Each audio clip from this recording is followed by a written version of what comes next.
Listen up, all you coffee lovers. Here's a show that will really cover everything from beans to brews. Coffee Lovers Radio with all the news. Hosts share their love and expertise, discussing blends and roasting techniques. From espresso shots to iced lattes, this podcast will brighten your day.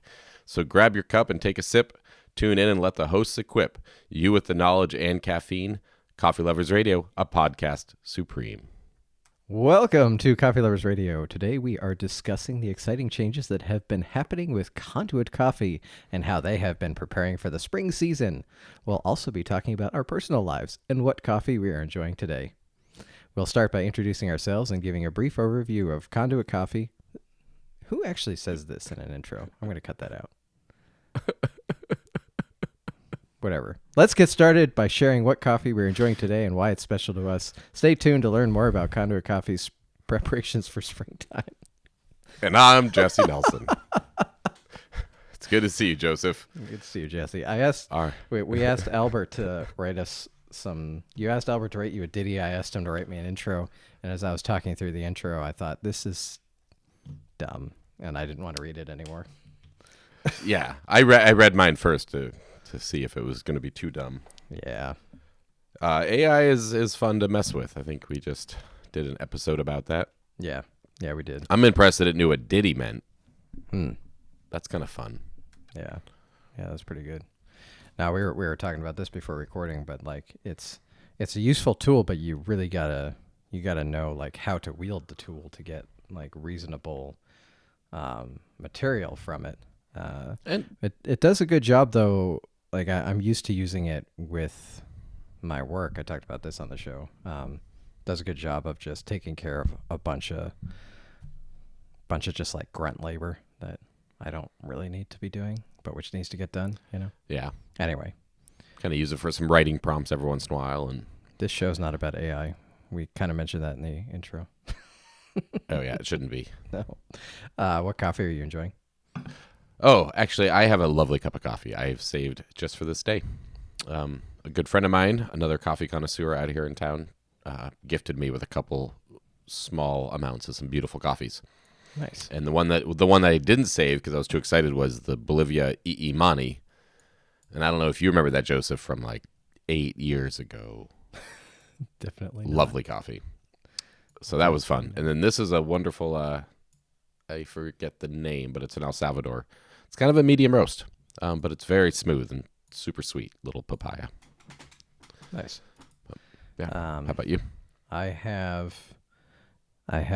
Conduit Coffee's Tanzania. Eyenga Mualiego Itumbi. Good job. That's perfect. Thank you.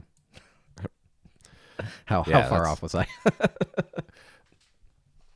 Good enough. I'm the wrong person to ask. All right. No, I've been quite enjoying the couple of coffees I got this month. This Tanzania and the Guatemala. Yeah. No, they've both been really excellent. Yeah, it's good to hear. We have a lot of good coffees, a lot of good things happening right now. This Tanzania is really juicy. All the things. Yum. Yeah, the Tanzania has a lot of body for such a light roast. Yeah, I was not expecting it's a pea berry. that much. Yes, of course, a pea berry. Of course, the pea berry will give you those tiny little beans. Indeed. Oh my goodness. So, Albert did not give me transitions. Now we're going to discuss changes at Conduit Coffee.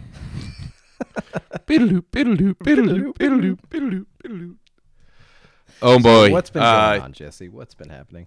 You know, we haven't mentioned this. It's kind of been in the background for the last couple of recordings, but Conduit is finding a new home. We have found a new home and are in the process of moving out of our 11-year stay at the Westlake location. And it's really daunting and exciting, and we're super thrilled. It's just going to be a whole new chapter, whole new kind of restart on everything. And I don't even know where to begin with everything else. By the time this is out, we will have a landing page on our main conduitcoffee.com for the Indiegogo campaign that we'll be launching.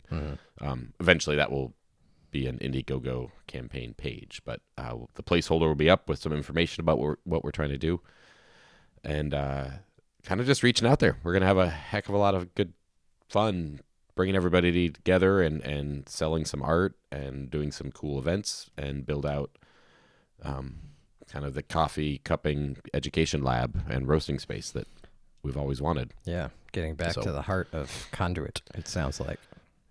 It really is, and I'm oddly very thrilled. After all the deliberative conversations we've had over the last couple of years about the business, I wouldn't be doing this alone. It's the crew. It's the 3 other employees that we have that are just rocking it and are so thrilled about coffee in the future and the future of Seattle, and really are young and have a lot of energy to build something amazing. So I'm more than happy to just kind of gift them this business and see what we can all grow together.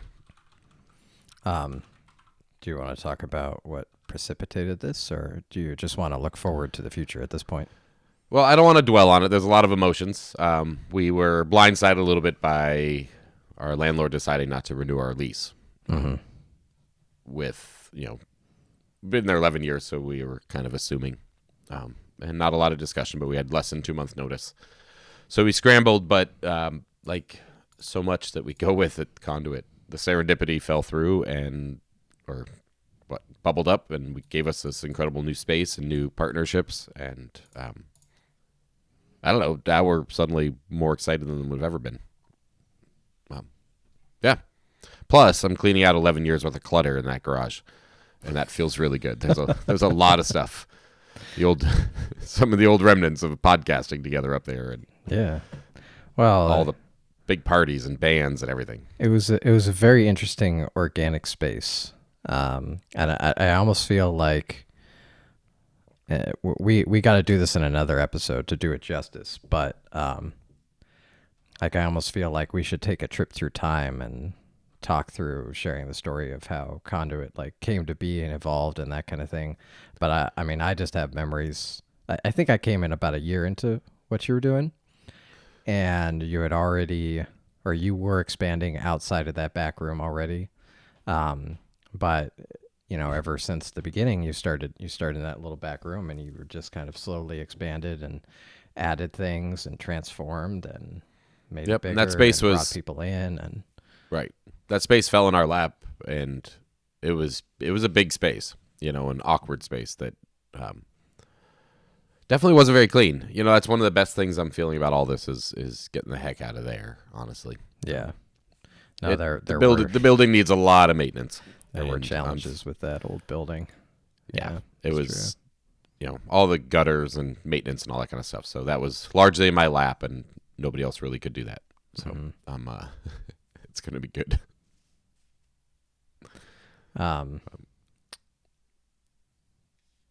But soon you and I will be recording a show there in the new space. In the new space. Yeah. Yep. Wow, that'll be interesting. We haven't recorded a show in person in 4 years. We did one, didn't we? We did one about a year ago, I think. Didn't we do a tasting or something at the studio? Mostly because he had to pick up some equipment. Did we? I think so. Man, I don't remember. Maybe. I remember touching your beard. Wow. That's a distinct memory. Well, it is really exciting, the new space. It makes me, thinking through the path that like you've walked with Conduit, makes me a little nostalgic for the old days when I was just, all I did was work on a magazine, and many of the days I would just hop on my bike and ride down and drink way too much coffee, and we'd record like 4 episodes. We'd just throw the troll mic on the table and drink whiskey. And it was so easy back then. Everything was so easy.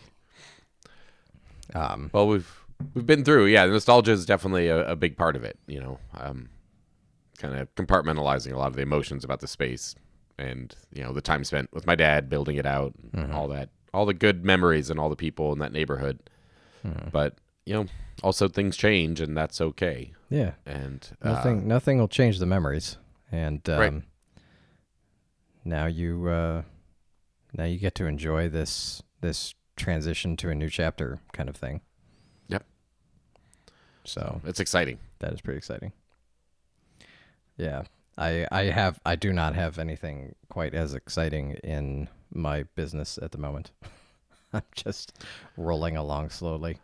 Well, I mean, you're a new dad. That's always going to Well, that's true. That part is exciting. take a lot. Yeah. At least I hope you still are. It's been a while since we chatted. Oh, yeah, for sure. I guess we haven't recorded since before that happened, have we? Oh, we haven't. No. Oh, yeah. By the way, everyone, I have a baby now. You and I have had a lot of meetings in the background. But That's true.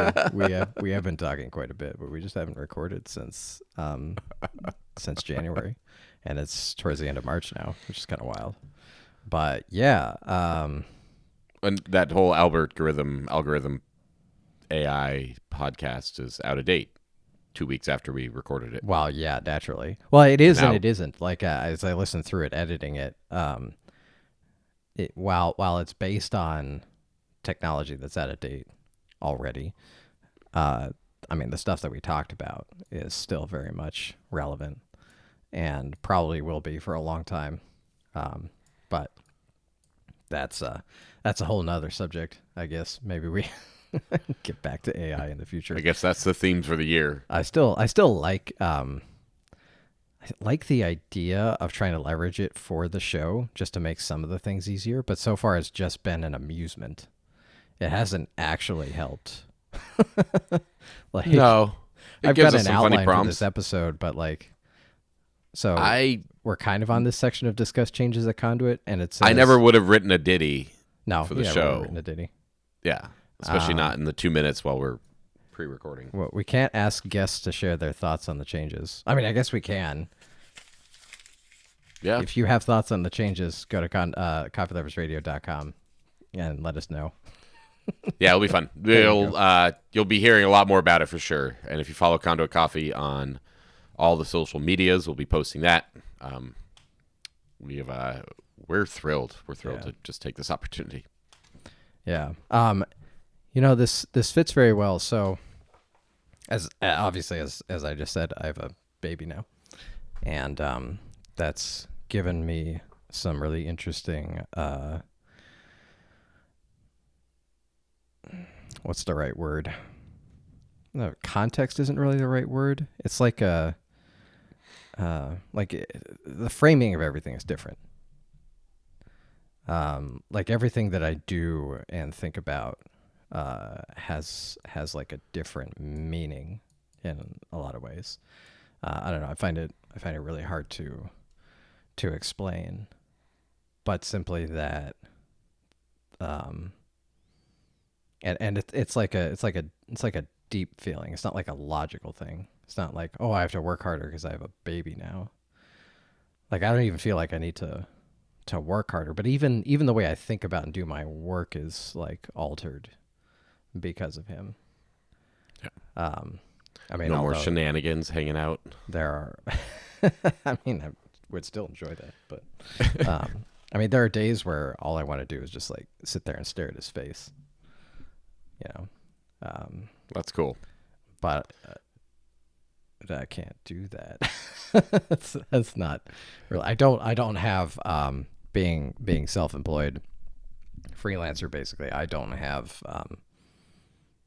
paternity leave, and even if I did, my clients wouldn't wait around for me to do nothing for a while. You know, so Right. Well, we can always bring him onto the show for a guest. No, but I mean, bring him on this show. Yeah, maybe. Maybe we'll have him on an episode later this year. But I mean, the benefit, of course, I work from home, so I can just walk upstairs and see him, like, take a break. I mean, a lot of the time right now he's sleeping anyway, so it works out fine. But it's kind of like a puppy. You just want to go and pet it and poke him in the nose while he's sleeping and go back to work. Sure. That's all I know. Just like a puppy. Just like a puppy. Yeah. Um, but in not the last episode, not the Albert one, but the one before that, we were talking about this whole concept of growing trees, and that's where I talked about how he was coming, and that idea was prescient for me. And I'm just thinking about the work that you're doing with Conduit now, and it's very much to me like that's you're getting better at growing trees. I can't really put it another way. It's true. I mean, everything is. I mean, it's even more shallow than that. It's it's practice. It's you get more experience. In the doldrums when I'm feeling that in the business, it's important to also remember everything that you learn from the change and from the the struggle and the stress. You learn a lot about coping with that and problem solving and ways to grow. So you do become better at growing trees. Yeah. I don't know if that is. I mean, I think that's true in the small business. In some ways, I'm not sure if that's true with humans. Well, I think you got to be conscious. I think you'll have to have you'll have to have another kid to test it. Test your hypothesis that you'll be better at growing trees.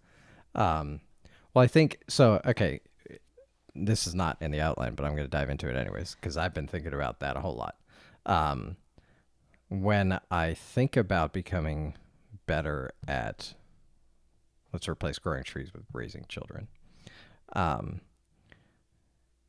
Before coming into this, I would have thought about, kind of contextualized, I guess, my feelings and actions in raising children around helping them be a certain way and become a certain way and do certain things, etc. Now, while I've just had my first child, I've also been parenting. I've been a parent to these 3 other kids for a while. These 3 of my other children were who I did not get to parent, in their early years. But it's kind of like a crash course in parenting 3 different age ranges at the same time. And one thing that I have continually come to is that like you can't make someone a certain way. I mean, you can try to, but it's damaging. That's like the process of trying to make the tallest tree. It's like you're trying to make a tree a certain way, but if you're trying to get better at growing trees, if I'm trying to get better at being the parent that they need to, so that they can grow and be the person who they become, it always is a subject or a thought of coming back to not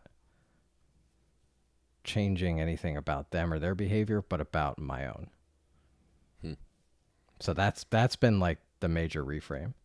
It's like it's not about trying to control them or have them do things in a certain way or whatever, because kids by and far learn the most, and I think it's by such a large margin, it's not even measurable, by observation of their parents. Right. Like they absorb so much subconsciously and consciously. They mimic. They mimic just because they're trying to like become who they are, and they're using you as an example. They mimic because they want to like be closer to you. They are trying to learn how to do certain things, and you're the example. Exactly. So, often the first example that they've seen of exactly any of this behavior. And so it all always comes back to myself. Like if I want to be a better parent, there's little that I can do with them. It's all about me. In the sense of like improving my my behavior, the way I do things, the choices that I make, the image that I project. Like one thing I'm struggling with, I feel very conscious about, and I don't have an answer for this yet, is like so much of their time during the day. Like so they'll go to school. Their school right now as we're recording. They'll come home around like 3 basically. I usually still have quite a bit of work left to do. Right. So they often see me like in large chunks of the day that they're at home. They often are seeing me like in front of a computer doing work. Right. And I can look at that and be like, well, this is logical. I'm doing work. It's a good example. They can see me working, etc. But if I put myself in their shoes of what their observation and experience is, they're not logically thinking through anything about what I'm doing. They don't even, like, as much as I tell them what my work is, they don't understand what my work is or that what I'm doing is work. Like, they have a concept of what being in front of a computer is. Right. And that's playing video games. That's a very tough thing. I was thinking about that earlier when you were talking about that. Is social media and the screen time then become the trends, the example setting. Yeah. And That's it's very difficult to get away from. Yeah. I mean, I don't have an answer for that right now because I need to like do this work and get things to a point. Like I have long-term goals with my work and my business that involve me working less. I would love to be able to just work from like, 9 to 1 on any given day and then put that work aside and do other things. I mean, the more I work and the more I write, I'm a big chunk of what I and it's still going to be work writing, though. Even if it's not screen time, it's still going to be work of some sort. Yeah. Well, I think like for kids, I think work that is like real with your hands makes a lot more sense than because this like screen here, this computer, all the screens, it's a mystery black box. And you should get into some woodworking now. And I think so. Get some model wood building. That's build some birdhouses. I would love to do that in the long run. But yeah, when they see me on a screen, the only way they can interpret that is through their own experience of it, right. Which is very limited. So and the fact that you are doing real work on your computer is a better example than it's true a phone. Yeah, and just playing video games that. Yeah, I mean, they can even come in and see the thousands of words that I write every single day. And that's to kind of bring that over to the rebirth of this Conduit concept, and that's we need to set these examples for ourselves and our colleagues, and then what we want people to learn about us. And we might have these concepts, but keeping it quiet to ourselves isn't going to teach anything. So kind of getting out there and creating a new example of what our vision is for the future of coffee in Seattle or the future of our business. I don't know. It's there's so much growth that always happens this time of year. Yeah. Yeah, it's I try not to when I have thoughts like this, I try not to resolve them immediately.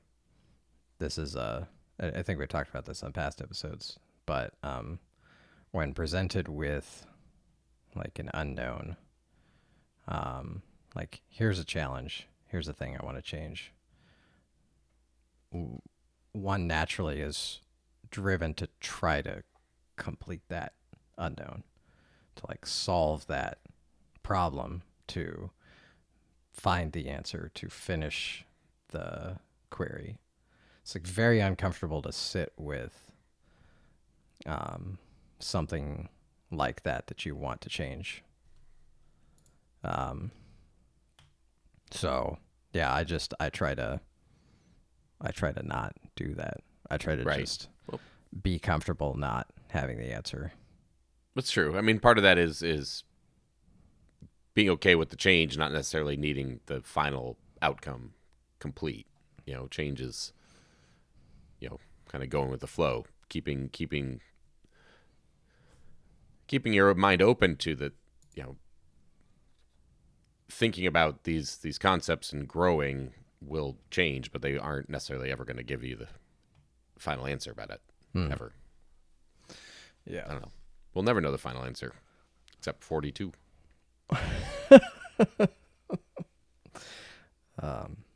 Right. Man, I have that book somewhere. I want to try to convince our oldest to read it. It's a good one. Yeah.